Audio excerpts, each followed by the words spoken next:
할렐루야. 아멘. 할렐루야. 그럼 지난 한 주간도 하나님의 은혜로 승리하셨을 줄로 믿습니다. 오늘은 특별히 함께 예배드리는 성도들이 너무나 반가운 것 같습니다. 그래서 저는 여러분들 보고 싶어서 일주일을 기다렸는데 여러분들 안 그러신가요? 예. 우리 옆에 분, 앞에 분, 뒤에 분 인사를 안 오시는데 그냥 하시면 안 되고 마음을 다해서 집사님 너무 보고 싶었습니다. 집사님 너무 보고 싶었습니다. 함께 인사 나누시겠습니다. 집사님 너무 보고 싶었습니다. 집사님 너무 보고 싶었습니다. 집사님 너무 보고 싶었습니다.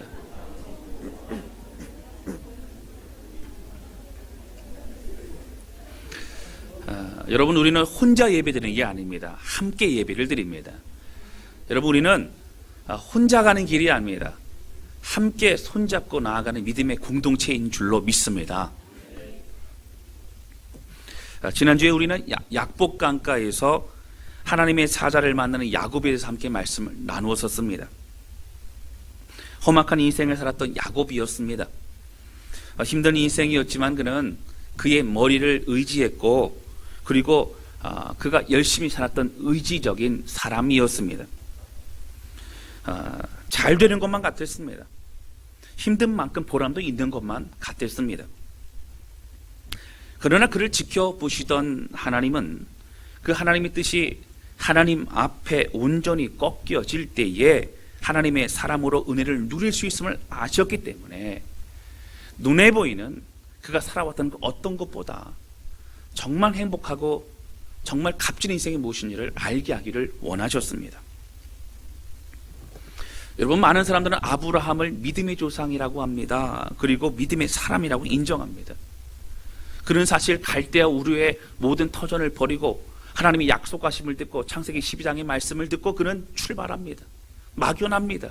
그러나 그는 순종했습니다. 아들을 주시겠다고는 약속이 있었습니다. 그는 25년이나 기다리며 결국 아들을 얻습니다. 그런데 여러분, 만약 하나님이 약속하시기를 25년 후에 주겠다고 한다면 많은 사람들은 우리가 생각하면 그럴 수 있을 거예요. 이제 10년 남았구나. 이제 9년 남았구나. 8년 남았구나. 아마 군대에서 이제 군대를 나갈 생각을 하면서 날짜 세는 것처럼 아마 그렇게 하지 않았을까. 제대 날짜를 따지지 않았을까 생각합니다. 그러나 그런 게 없었어요. 막연했습니다. 안 되나 보다. 이제 끝났나 보다. 이제 어렵나 보다. 그러나 그런 가운데서도 믿음을 지켰습니다. 하나님 중간중간에 말씀하실 때 다시 믿음으로 마음을 새롭게 했다고 하는 것입니다. 그리고 그렇게 100세에 낳은 아들을요, 하나님께 바치라고 하는 그 얘기를 듣고 모리아산에서 정말 죽여 바치려고 했습니다. 그의 아들 이삭도 마찬가지입니다. 여러분, 하나님 앞에 이렇게 드린다고 할 때 우리 아버지가 이상해지셨구나, 뭔가 정신적으로 어려우시구나, 그러지 않았어요. 그 얘기를 듣고 그는 믿었어요. 그리고 자기 자신을 내어드립니다. 저항하지 않습니다. 도망가지 않았습니다. 그리고 이삭은요, 이런 100세에 낳은 아들이었지만 얼마나 귀했겠습니까? 근데 성경에 보면 버릇없지 않았습니다. 자기 마음대로 하지 않았습니다. 이기적이지 않았습니다. 그가 그렇게 될 수 있었던 건 하나님 앞에서 자라났습니다. 하나님의 말씀을 사모했습니다. 하나님의 말씀에 순종하는 삶을 그는 평생 살아갔고요, 순둥이와 같은 삶을 살았습니다. 이삭의 인생을 보면 비껴나간 일이 거의 없습니다. 그런데 문제는 야곱입니다. 야곱도 하나님의 사람이요 믿음의 조상으로 그렇게 하나님이 삼으시고 싶으셨습니다. 여러분 잘 아시는 것처럼 아브라함의 하나님, 이삭의 하나님, 또 누구의 하나님이요? 야곱의 하나님입니다. 이 세 사람의 성격과 여러분 인생의 특징에 따라서 가장 선하게 하나님은 인도하시는 그 하나님이심을 드러내고 싶으셨다고 하는 거예요. 여러분, 아브라함과 이삭과 야곱은 성격이 완전히 다릅니다. 여러분, 그것이 하나님의 계획입니다. 우리에게도 동일합니다. 야곱 같은 인생이 있고 이삭과 같은 인생이 있고 아브라함과 같은 인생이 있습니다.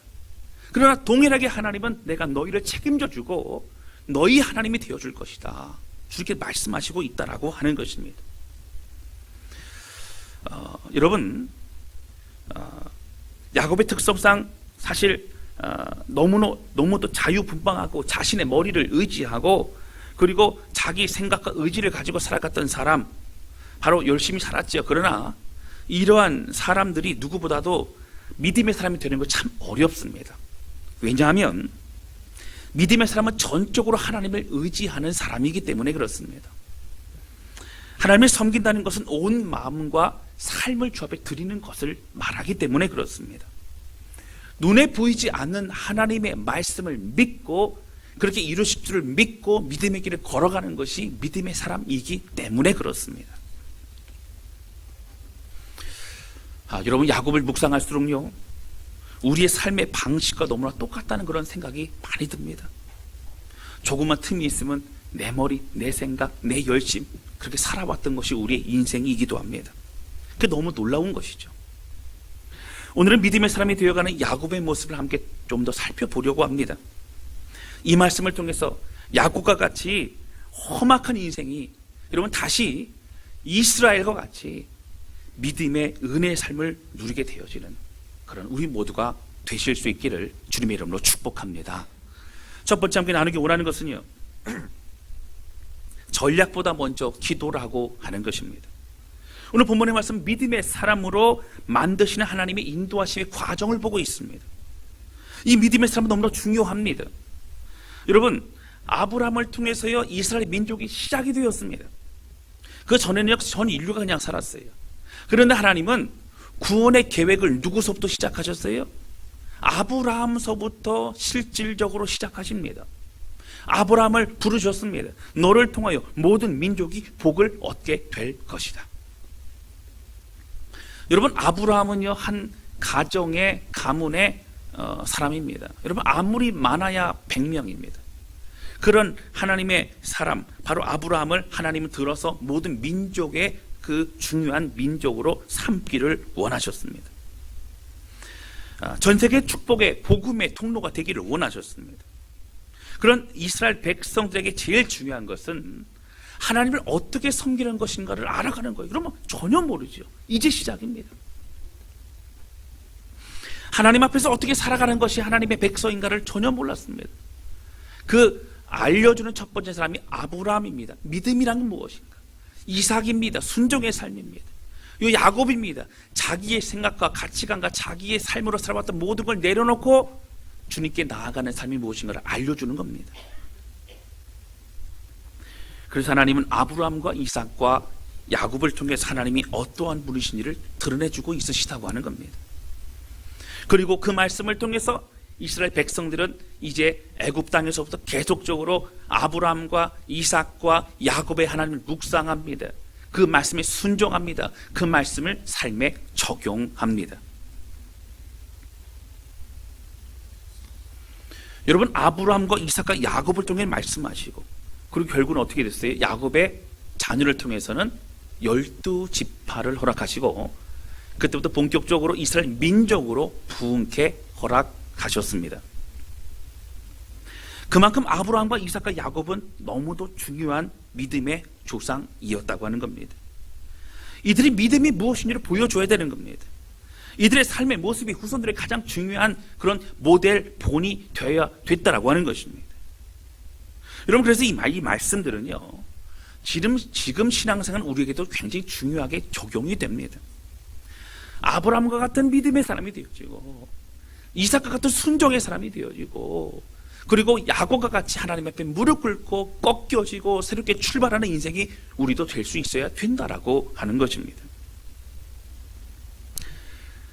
지난주에 우리는 하나님이 우리를 꺾으실 때에 꺾여지는 것이 축복이라고 말씀을 드렸어요. 할렐루야. 그럼 기억하시죠? 할렐루야. 예, 아멘. 예. 또 오늘 나눌 말씀은 무엇이냐면 전략보다 생각보다 먼저 기도의 사람이 되어야 된다라고 하는 겁니다. 오늘 말씀 보시면 야곱은 동일하게 어떻게 되죠? 홀로 약복 강가에 남게 됩니다. 그동안 야곱은 자기의 힘으로 자기의 머리로 살아왔습니다. 여러분, 최선을 다하면 웬만한 일들은 해결해 갈 수 있을 것만 있었습니다. 좀 어려움이 있었지만 결국은 이겨냈습니다. 사실은 그 시간도 나중에 야곱이 과거의 시간을 돌이켜보면서 내 힘으로 살아온 것 같았지만 하나님이 나를 이끌어 주셨습니다라고 고백하는 하나님의 손길이 있었던 믿음의 그런 삶이 기도했습니다. 그러나 야곱은 그 당시에는 느끼지 못했다라고 하는 것입니다. 이제는 그가 아무리 생각을 해도, 아무리 머리를 써도 자기의 힘으로는 할 수 없는 큰 어려움을 직면하고 있는 것입니다. 형 에서로부터 이제 죽기 일보 직전입니다. 앞에서도 말씀드렸지만 우리 중에 여러분 야곱의 모습을 가지고 있는 사람들이 우리 모두 대부분일 것입니다. 여러 어려움들을 만나면 야곱처럼 이제 사람들은 문제를 파악하기 바쁩니다. 전략을 준비해서 해결해 가기 바쁩니다. 오늘 말씀에서도 여러분 야곱은 그렇게 고민합니다. 머리를 씁니다. 지난주에 말씀드렸죠. 자기 자신이 가지고 있던 재물의 많은 부분을 선물로 드립니다. 여러분 죽으면 끝이라는 거예요. 이게 다 죽게 생겼다는 거예요. 그러면 선물을 이제 절반이라도 띄어서 주어서 해결만 된다면 된다는 겁니다. 5무리에 나누어서 그 선물을 보냅니다. 가족들도 보냅니다. 그리고 가족들도 맨 앞에요. 이 어떻게 해요? 이제 사랑하는 순서대로 제일 사랑하는 사람을 맨 뒤에 보내더라고요. 보니까 어쨌든 머리를 씁니다. 라헬과요 이제 요셉과 이렇게 제일 나중에 보내고 있는 것을 볼 수 있습니다. 그런데 여러분 문제는 뭐예요? 자신이 없는 거예요. 아무리 머리를 써도 이 문제만큼 너무 어려운 겁니다. 결국 이 문제의 해결은 하나님밖에 없음을 그는 깨닫게 됩니다. 그리고 홀로 외로워 있던 약복강가에서 찾아오신 하나님의 사자를 통해 그는 씨름하며 그 앞에 무릎 꿇게 되고 있는 모습을 보게 됩니다. 여러분 문제의 파악도 중요합니다. 해결을 위한 회의도 전략도 필요합니다. 그러나 상황을 통해서 먼저 두 손 들고 하나님 앞에 나아가서 회개의 눈물로 고백하는 야곱을 하나님은 기다리시는 것입니다. 하나님이 없이라던 그의 인생을 알고는 있었지만 믿는 사람으로 살지 못했던 그런 야곱에 대해서 하나님은 회개하기를 원하셨습니다. 말로만 신앙생활을 했던 야곱이 이제는 하나님의 사람이 되기를 원하셨다라고 하는 것입니다. 오늘 약복강가의 장면을 보시면 32장이 있으면 성경 좀 보세요. 32장입니다. 그리고 그 다음 장이 여러분 33장입니다. 이 33장은요 드디어 이제 야곱과 에서가 만납니다. 하나님이 함께 하심으로 야곱과 에서는 화해를 하고 그리고 좋은 관계로 이제 헤어지게 됩니다. 그런데 여러분 34장에 보시면 에서와 헤어진 야곱의 무리는 이제 세겜이라는 땅에 정착하게 됩니다. 세겜은 이방 땅이죠. 이 세겜에서 여러분 정착하다가 어떻게 됩니까? 그곳에 있던 세겜 족속이 있었습니다. 세겜 족속의 여인들이 화려한 것을 알고 야곱의 딸 디나가 그 여인들을 좀 보고 싶어서 밖에 이제 몰래 외출을 하게 됩니다. 그랬다가 그곳에서 세겜의 추장의 아들에게 강제적으로 큰 어려움을 당하게 됩니다. 청천벽력하던 일이 벌어집니다. 세겜 추장의 아들은 그 디나를 이제 사모하게 되고 그리고 아버지를 통해서 그와 결혼하고 싶다는 요청을 하게 됩니다. 세겜 추장이 야곱을 찾아옵니다. 찾아와서 그 딸을 우리에게 달라고 우리 같이 결혼시키자고 그렇게 요청합니다. 여러분 그 전에 뭔 일이 있었어요? 큰 어려움이 있지 않았습니까? 이 청천벽력 같은 이 어려움을 통해서 디나의 오라버니들은 굉장히 분노하게 됩니다. 그리고 그 중에서 시므온과 레위는 이제 전략을 꾸미게 됩니다. 그래서 그러면 조건이 있다고 얘기합니다. 결혼시키기 원한다면 우리는 할례 받지 못한 사람들과는 결혼할 수 없으니까 세계 모든 족속에 세계에 있는 모든 남자들은 할례를 받으라는 거예요. 그러면 결혼시키겠다는 거예요.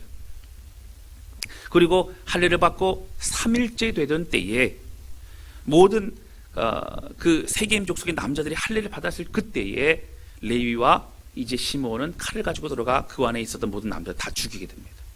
큰 살인이 벌어지죠. 그리고 그 소식을 듣고 야곱은 이제 진노하게 됩니다.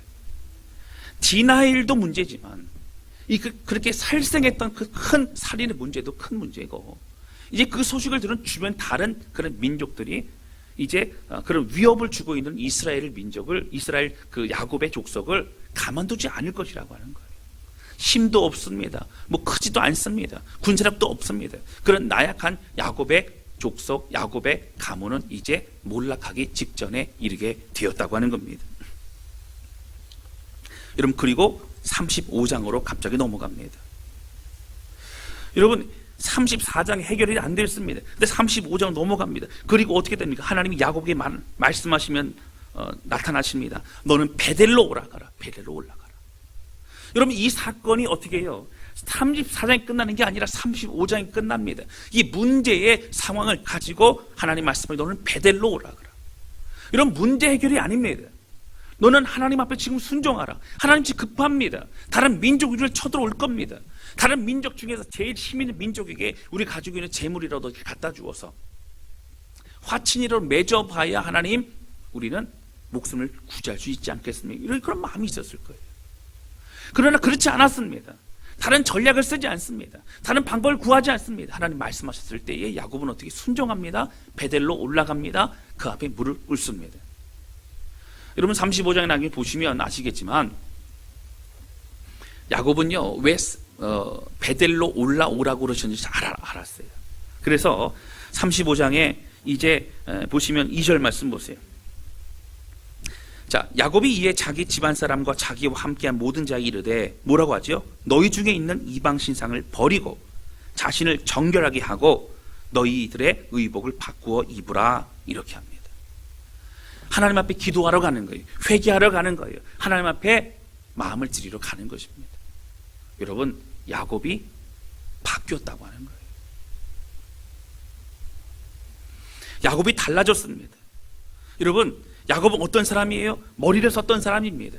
아까 제가 말씀드렸던 것처럼 전략을 짜고 아마 여러 가지 방법을 가지고 이제 형 예수를 만날 때처럼 그런 이렇게 저렇게 방법을 구했을 것입니다. 그러나 그는 그렇게 하지 않습니다. 무기력해 보입니다. 그리고 아무 힘도 없어 보입니다. 그저 하나님 앞에 나아가 무릎 꿇는 사람으로 나옵니다. 여러분, 얼마 되지 않은 상황이에요. 그러나 야곱은 바뀌었습니다. 변화되었습니다. 하나님의 사람으로 그렇게 변화되어 나가고 있다라고 하는 것입니다. 여러분, 하나님은요 이러한 야곱으로 만들고 싶으셨어요. 하나님 앞에 무릎 꿇는 사람으로 만들고 싶으셨습니다. 할렐루야. 여러분, 지난 과거 하나님 없이 살았던 삶을 회개하고 약복강가에서 기도했던 그대로 이젠 하나님의 은혜로 살아가는 사람이 되기를 주님은 원하셨다라고 하는 겁니다. 여러분, 기독교는요 위기 속에서 고난 속에서 더욱더 성장했습니다. 이것은 위기와 고난 그 자체가 좋다는 것이 아닙니다. 위기를 원한다는 것이 아닙니다. 그 위기와 고통 속에서 하나님 우리에게 말씀하십니다. 우리를 만나주십니다. 우리 가운데 역사하시기 때문이라고 하는 거예요. 하나님은 그 믿음만큼 역사하십니다. 그래서 믿음의 사람이 필요합니다. 믿음의 사람이 어떤 사람인가를 알려주어야 됐다라고 하는 겁니다. 여러분, 약복강가는 지난 과거의 삶을 회개하는 그런 장소였습니다. 어떤 사람들은 하나님이 이긴 장소라고 생각할 수 있어요. 여러분, 잘 생각해 보셔야 돼요. 야곱의 성격상, 특성상 만약에 하나님을 이겼단 말이에요. 그럼 어떻게 됐을까요? 와, 그동안도 내가 한번 해봤는데 잘 되던데, 그래도 이겨놨는데 내가 하나님까지 이겼어. 의기양양한, 누구보다도 거칠 것 없는 그런 인생을 살았던 사람이, 사는 사람이 야곱이었을 겁니다. 그런데 그는 하나님이 이긴 게 아니었어요. 여러분, 씨름도요 잡아보면 압니다. 여러분, 상대방의 그 삿바만 잡아봐도 그 사람이 이길 수 있나 이길 수 없나, 만만한 사람인가 힘든 사람인가 여러분 느낄 수 있다고 하는 거예요. 밤새 씨름했던 그 야곱은 하나님은 내가 이길 수 없는 분임을 그는 깨달고 있었다고 하는 겁니다. 하나님이 줘주신 것임을 그는 알았다고 하는 거예요. 그래서 꼬꾸라지게 됩니다. 무릎 꿇게 됩니다. 그는 하나님을 회개하게 되어졌다고 하는 겁니다. 여러분, 야곱은 이제 아무 힘이 없는 사람과 같습니다. 왜입니까? 모든 힘은 하나님으로부터 오는 것을 그를 깨달았기 때문입니다. 할렐루야. 사랑하는 성도 여러분, 오늘 우리 인생에서 약복강과 같이 참으로 힘들고 어려운 외로운 시간이 찾아오게 됩니다. 과거에 찾아오신 분도 있고 지금 현재 그런 어려움을 가지고 있는 분도 있고 앞으로 그런 일이 있을 수 있는 분도 여러분 있습니다. 그런데 오늘 말씀하시는 하나님의 메시지는 뭡니까? 전략보다 기도가 앞서야 된다는 겁니다. 문제 해결보다 더 중요한 건 하나님의 무릎 꿇을 때에 그 문제들이 해결되게 되는 줄로 믿습니다. 여기서 말하는 기도는요, 시작 기도가 아닙니다. 시작 기도 해놓고 그냥 회의하고, 시작 기도 해놓고 그냥 내 생각대로, 시작 기도 해놓고 내 마음대로 결정하는 그것이 아닙니다. 주님 앞에 나아가 완전히 나를 내려놓고 하나님의 뜻을 구합니다. 주의 마음대로 순종하길 원합니다. 고백하는 것이 우리 인생이 되어야 된다라고 하는 거예요. 완전히 무너지는 겁니다. 십자가 앞에서 모든 것을 적나라하게 열고 드러내야 한다고 하는 것입니다. 여러분, 그래서 교회는요, 회의보다 기도 모임이 더 많아져야 합니다. 할렐루야. 그래서 교회 목회자들과 직분자들은 우리의 생각보다 하나님의 뜻을 구하는 무릎 꿇음이 더 앞서가야 하는 것입니다. 할렐루야. 왜냐하면 우리의 머리로 움직이는 공동체가 아닙니다. 철저히 하나님의 은혜와 주님의 손길로 움직이는 공동체가 바로 교회이기 때문입니다. 여러분, 우리가 애쓰고 수고한다고 그 애쓰고 수고만큼 되는 게 아니라 하나님이 함께 하시기 때문에 하나님의 이끌림대로 나아가게 되는 줄로 믿습니다. 얼마나 주님을 붙잡고 의지하느냐, 얼마나 주의 뜻대로 나아가는 순종하느냐가 중요하다고 하는 거예요. 여러분, 힘들고 어려울 때가 하나님의 역사하심을 더욱더 경험할 수 있는 기회인 줄로 믿으시기 바랍니다. 어려움이 다가왔을 때 철저히 주님 앞에 여러분 나아가시기를 바랍니다. 그리고 모든 죄악을 내려놓고 철저히 회개하시기 바랍니다. 철저히 통회할 때에 주의 긍휼하심이 우리를 위로하실 줄로 믿습니다. 눈물의 회개 속에 회복과 용서와 치유의 주님을 만나게 될 것입니다. 여러분, 약복강가에서 찾아오신 우리 주님을 만나 여러분 무너져야 합니다. 막막함 속에서 주님만을 소망임을 경험해야 합니다. 여러분, 딸 디나의 어려움 속에서 베델로 오라는 주의 음성을 듣고 여러분 우리도 움직여야 합니다.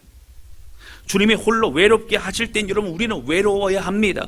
외로울 때에, 사람이 없을 때에 하나님을 더욱더 바라보게 되는 줄로 믿습니다.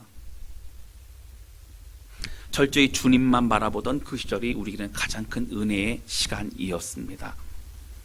정말 주님을 붙잡고 그 은혜로 살면 여러분 겁이 없어져요. 왜요? 우리의 대장 되신 예수 그리스도 때문입니다. 할렐루야. 우리가 돌아갈 곳은 하나님이 임재하시는 그곳이에요. 베델입니다. 주님이 말씀하신 그곳이에요. 여러분, 약복강가입니다. 그래야 하나님의 진정한 믿음의 사람 우리는 준비될 수 있고 쓰임 받을 수 있고 우리가 진정한 그리스도의 사람으로 우리는 살아갈 수 있기 때문이라고 하는 것입니다. 여러분, 우리는 믿음의 사람입니다. 우리는 믿음의 사람으로 준비되고 있고 믿음의 사람, 바로 하나님이 원하시는 믿음의 사람으로 더욱더 세워져가는 우리 모두가 되실 수 있기를 주님의 이름으로 축원합니다. 할렐루야. 저는 요즘 말씀을 보고 기도하면서 얼마나 제 모습이 부끄러운지 모릅니다.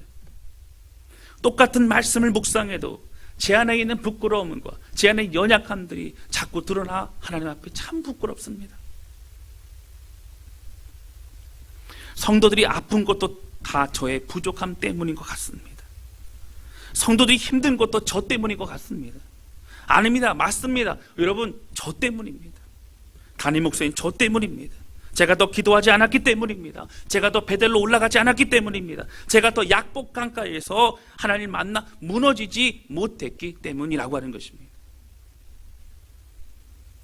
사랑하는 성도 여러분, 아프지만 외면하지 않고 힘들지만 다시 십자가 앞에 직면할 때 오늘 우리는 야곱과 같이 새롭게 출발하는 그런 하나님의 은혜를 다시 경험하게 될 줄로 믿습니다. 여러분, 전략보다 더 중요한 것, 문제 해결보다 더 중요한 것, 오늘 기도임을 무릎 꿇음을 기억하며 주 앞에 마음을 드리는 우리 모두가 되시기를 주님의 이름으로 축원합니다. 두 번째 함께 나누기 원하는 것은요, 하나님은 우리의 이름을 새롭게 불러주신다라고 하는 것입니다. 오늘 장면에서 또한 중요한 것은 하나님의 사자가 야곱의 이름을 이스라엘로 바꿔주었다고 하는 거예요. 본문의 말씀 27절, 28절 보시겠습니다. 32장 27절, 28절입니다.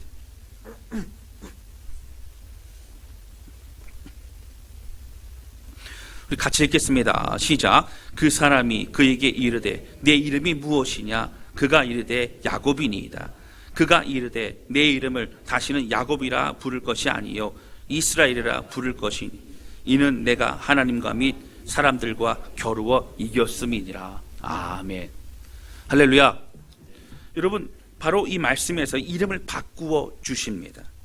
여러분, 이름을 바꾸어 주셨다는 것은 그 이름의 이 의미와 능력으로 회복시켜 주시겠다는 하나님의 약속, 하나님의 의지를 드러내 주시는 것입니다. 여러분들의 이름의 뜻은 무엇입니까? 여러분, 하나님이 직접 지어주신 건 아니지만 부모님을 통해서, 그렇죠? 이름이 지어지게 되지 않았습니까? 여러분들의 이름의 뜻은 무엇입니까? 우리 정윤희 권사님 이름의 뜻이 무엇이라 그랬죠? 큰 소리로. 네. 큰 소리로. 진실한 여자. 이제 할렐루야. 우리 박수 한번 쳐주세요. 박수 한번. 1부 때는 큰 소리로 대답을 하셨는데 2부 때는 대답을 진실한 여자. 그러니까 이름대로 우리가 살아가면 참 그래도 하나님 앞에 우리가 참 귀한 삶을 살아갈 수 있다고 하는 것이죠. 진실된 여자. 이런 각자 우리 모두에게 이름의 그 뜻이 있을 것입니다. 야곱은요, 그 뜻이요, 이기적인 자, 속이는 자, 거짓말쟁이, 사기꾼, 뭐 이런 뜻이었습니다. 태어나면서부터 형 에서의 발을 붙잡고 태어날 정도로 안 되는데 내가 먼저 나가야 되는데, 내가 형이 돼야 되는데, 그런 마음이 가득했던 사람이었습니다. 여러분, 그래서 속이고 축복을 받았죠. 근데 그러다가 도망 다니게 됐습니다. 그리고 다른 사람 또 속여서 이기는 것 같았는데 결국 어떻게 됐어요? 속임을 당하고 있더라고요. 외삼촌 라반에게 속임을 당하고 있었던 겁니다. 하나님이 개입하셔서 다시 재물도 찾게 되고 이런 일들이 있었습니다. 이제는 약복 강가에서 하나님의 사자를 만나면서 그는 하나님께서 이스라엘로 이름을 바꿔주십니다. 이스라엘이라는 뜻은 28절에 나오는 것처럼 하나님과 또 사람과 겨루어 이겼다라는 뜻입니다. 근데 이것을 여러분 원어로 좀 깊이 보게 되시면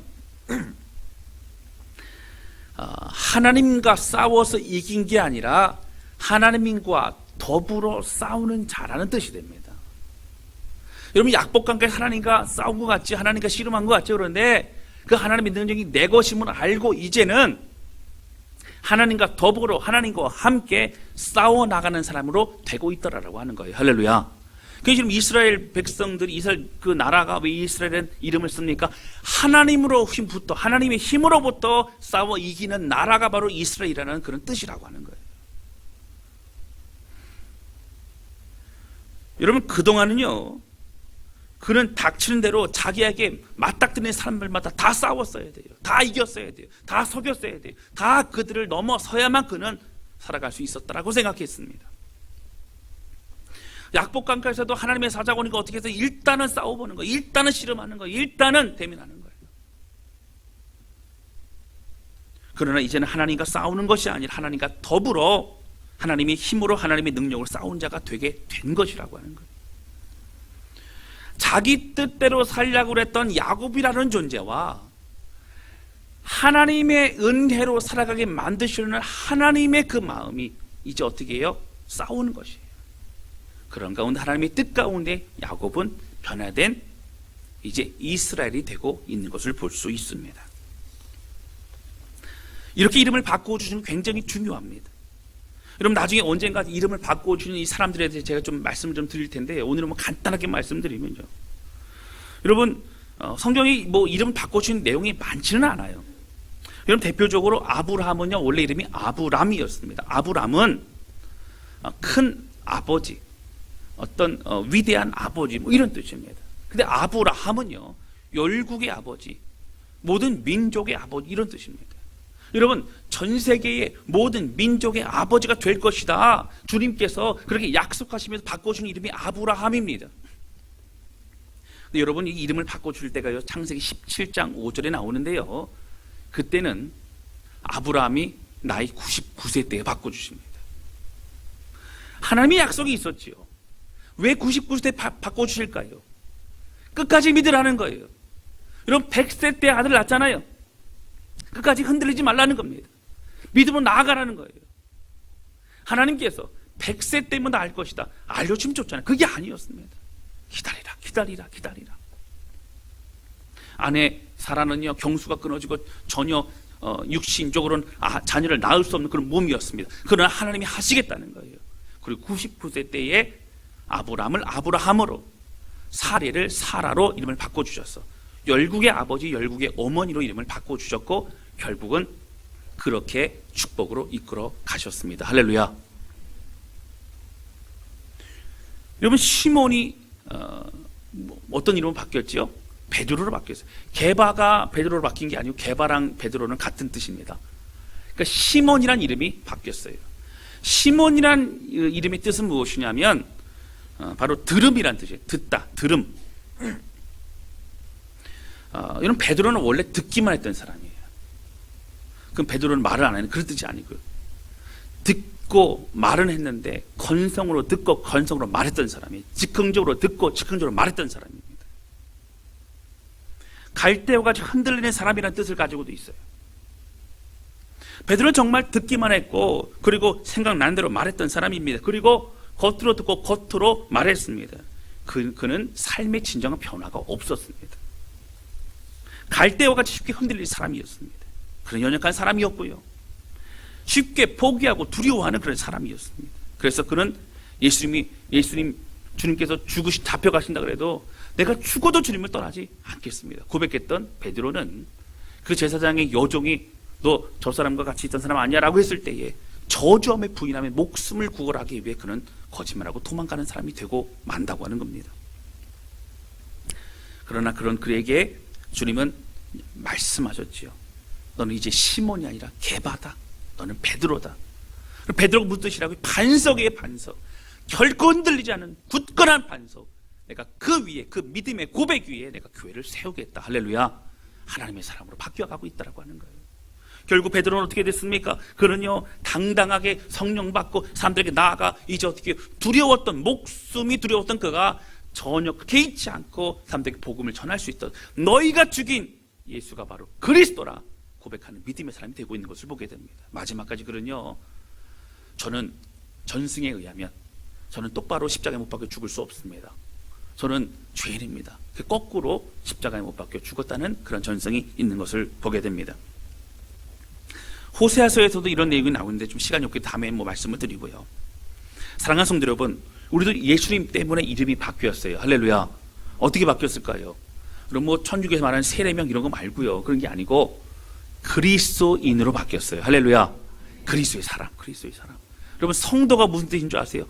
거룩한 주의 백성. 거룩한 주의 백성 바뀌었어요. 하나님의 자녀라고 이름이 바뀌었어요. 여러분 왕 같은 제사장으로 이름이 바뀌었어요. 할렐루야. 제사장이 무슨 역할이 하나님과 사람의 사이를 연결시켜주는 거예요. 축복의 통로가 되는 거예요. 잃어버린 영혼들에게 복음을 전하는 거예요. 그리고 우리를 통해서 축복이 흘러가게 되는 거예요. 할렐루야. 하나님 우리에게 기필코 그렇게 하시겠다고 작정하셨습니다. 막연히 알았던 하나님, 늘 멀리 계셨던 하나님, 그렇게만 느꼈던, 그리고 우리의 삶은 우리의 생각과 우리의 의지대로 그렇게 열심히 살아갔던, 하나님과 상관없었던 우리의 인생, 교회에서 예배는 드리지만 삶과 예배는 다르다라고 생각했던 우리의 모습, 신앙과 삶은 다르다고 생각했던 우리의 모습. 그러나 하나님이 이제 야곱의 환답뼈를 치셔서 야곱을 이스라엘로 바꿔주셨고, 그리고 하나님의 신실한 믿음의 사람으로 이끌어 가시고 있는 것을 보게 됩니다. 여러분 하나님 우리를 절대 포기하지 않으십니다. 할렐루야. 하나님의 백성 더욱더 만들어 가실 때에 여러분 이 과정 가운데 하나님 우리를 꺾이시고, 또 여러분 어떤 전략과 어떤 것보다 먼저 하나님 앞에 기도하고 무릎 꿇는 그런 공동체가 될 뿐만 아니라 여러분 우리 이름을 바꿔주시는, 이미 바꿔주신 그 하나님을 기억하며 그 이름의 뜻대로 그리스도의 사람답게 믿음의 길을 걸어가는 그러한 우리 모두가 되시기를 주님의 이름으로 축원합니다.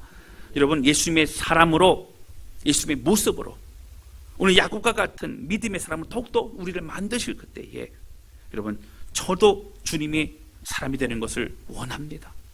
저도 주님을 온전히 신뢰하고 의지하는 사람이 되는 걸 포기하지 않겠습니다. 결단하면서 야곱이 이스라엘 되는 놀라운 은혜, 오늘 우리도 깊이 경험하는 우리 모두가 되시기를 주님의 이름으로 축원합니다. 정리합니다. 우리를 꺾으실 때 꺾이시기 바랍니다.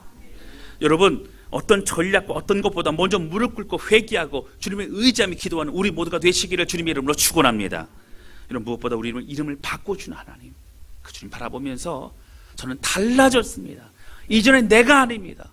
고백하며 주님 붙잡고 나아가는 승리하는 삶을 사는 우리 모두가 되시기를 주님의 이름으로 축복합니다.